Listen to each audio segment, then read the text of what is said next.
Welcome everybody back to the channel. I'm not sure if you can see, but it is rainy and cold and wet. I was going to do today's video at the park, but that is not happening. So we're going to do a little sit-in and tableside chat.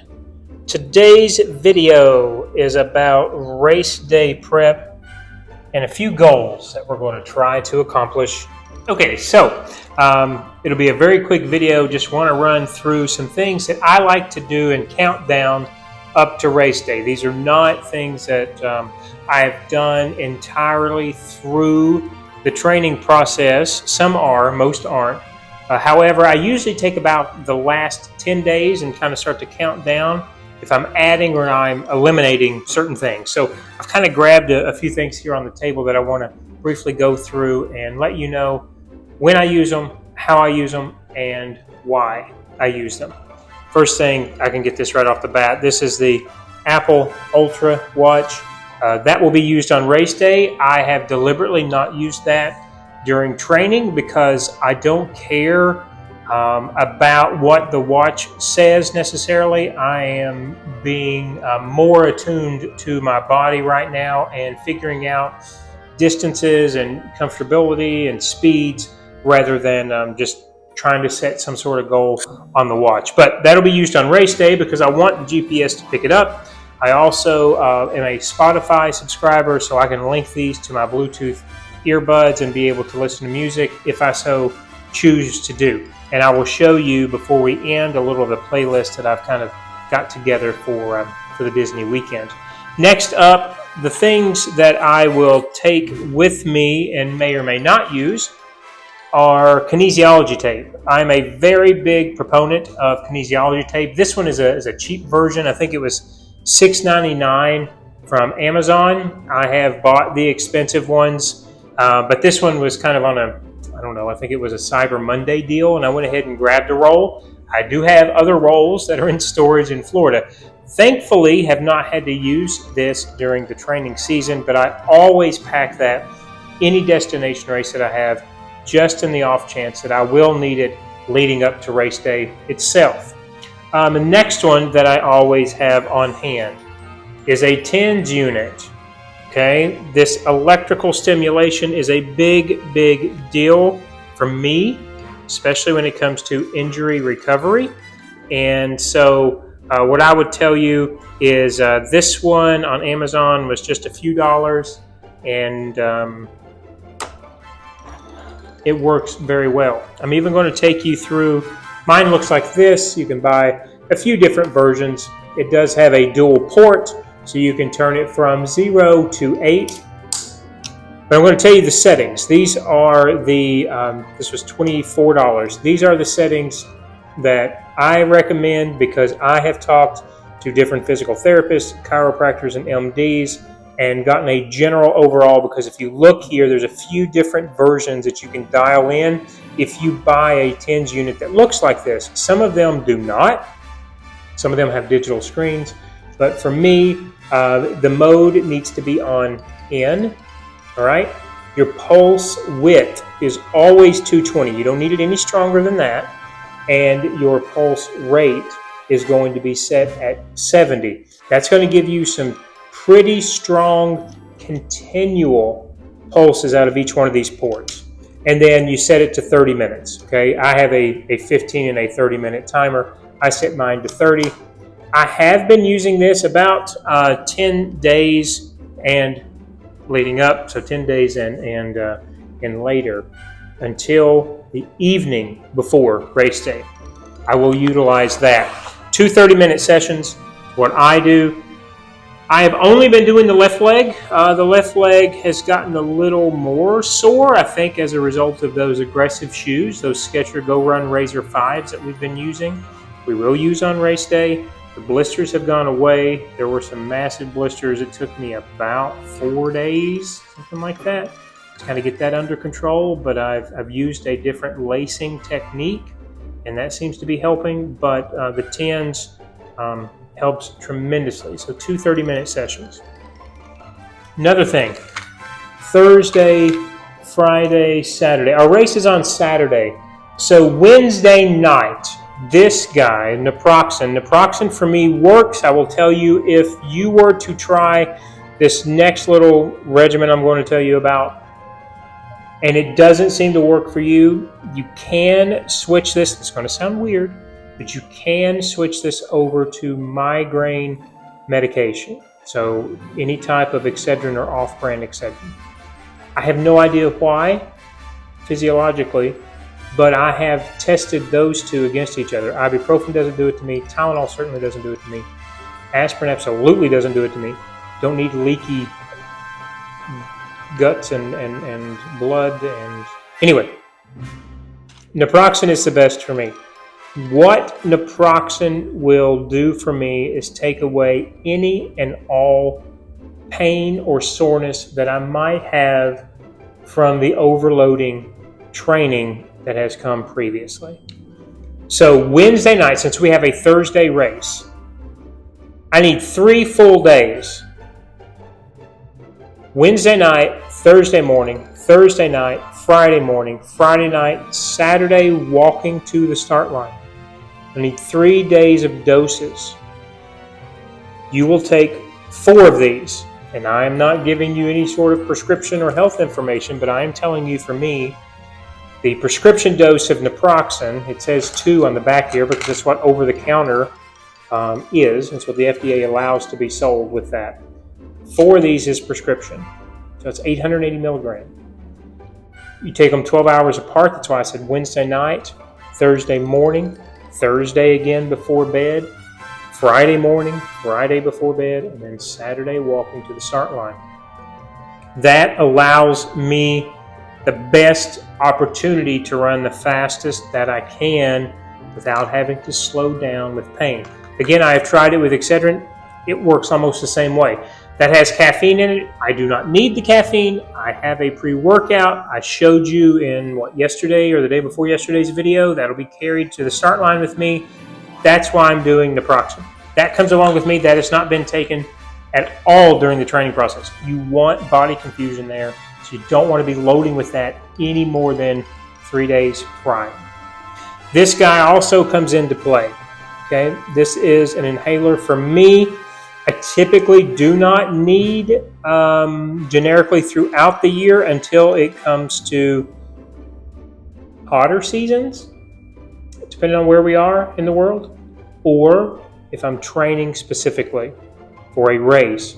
So this comes out and it is 2 puffs on Friday and it is 2 puffs Saturday morning walking to the start line. That's all that I utilize this for. Another thing that I don't have in front of me because I can't seem to find it today for whatever reason is Nasacort. Nasacort seems to work the best for me, so I do use that on race morning as well, right before I leave the hotel room. 2 snorts each nostril, and it's simply because as much as I sweat, as much as I'm sensitive to histamine, everything comes out. This dries it up and actually helps me. I do not overutilize this. I do not use this during training unless it's an absolute must, and the reason why is because it will give you nosebleeds if you overuse this because of how thin those membranes are in the nasal cavity. So that one, I will use as well on race morning. The other thing that I have been doing that I can't put in front of you is red light therapy. Red light therapy, 10 days, because that's what we're really talking about here, 10 days up to race day.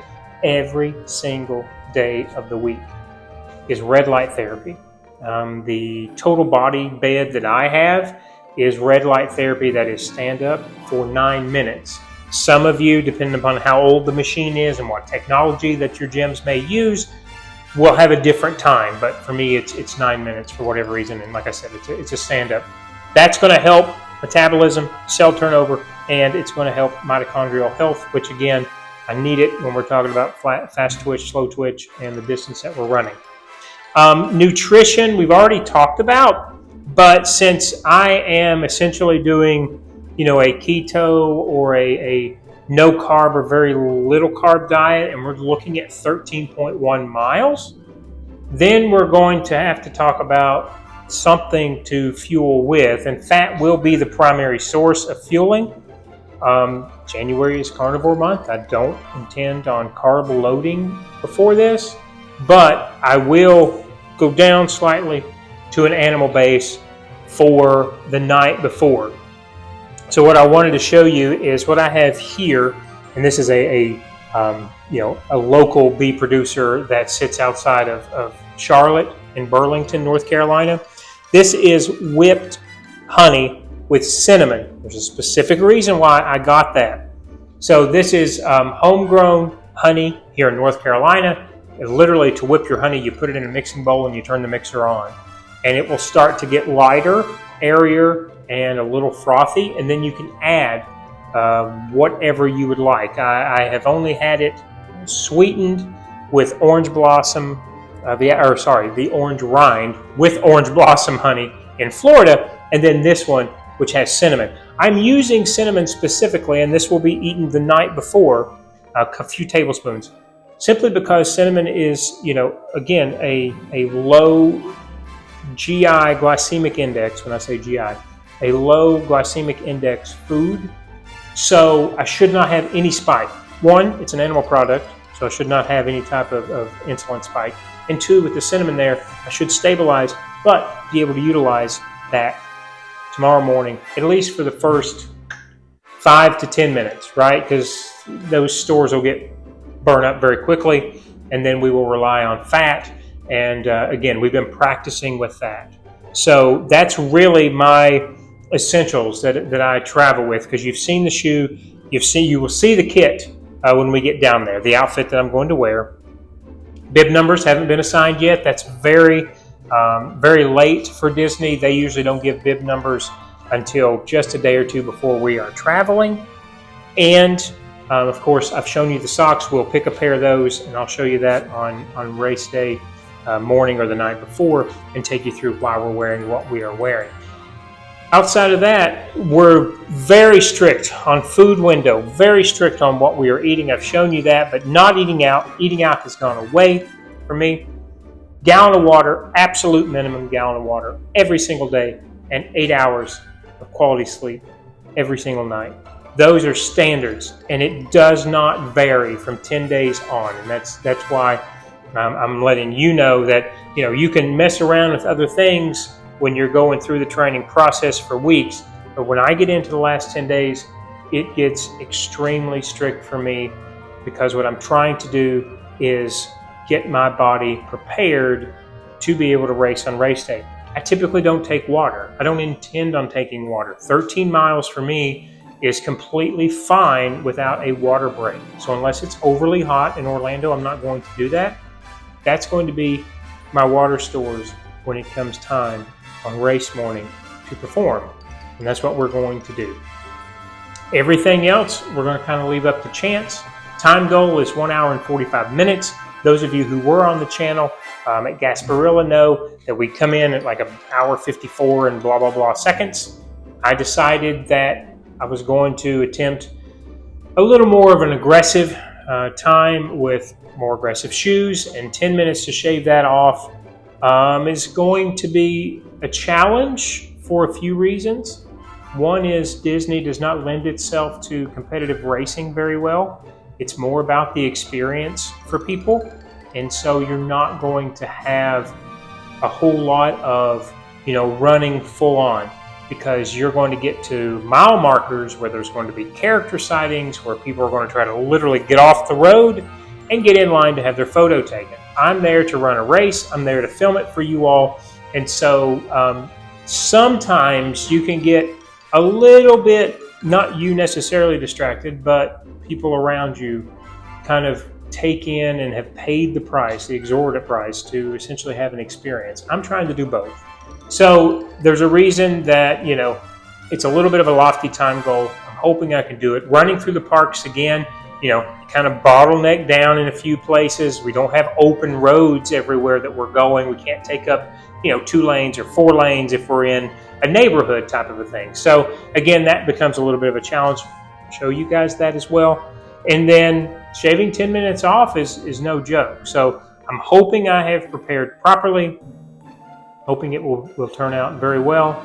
We will leave in a few days and head down and just kind of let the universe take it where it's going to go. So that's the goal. It's what I hope to do.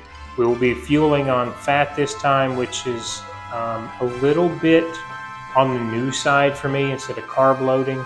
But again, it's January, so we'll just see. We'll just see what happens. And like I said, I will have you guys with me the entire time and check in, and we'll let you guys know. As I'm ending this, I also want to tell the channel, even though Jules is not here, we will be returning to daily vlogging in January for Carnivore Month. So I will have some standalone videos, of course, with our experience here, and Jules will have some standalone videos as well. And then we'll probably have, some sort of amalgam of both of our content for the daily vlog. Other than that, guys, thank you so much for joining me for this short series. I didn't want to take you through weeks and weeks of training. That gets boring and old, but I appreciate it.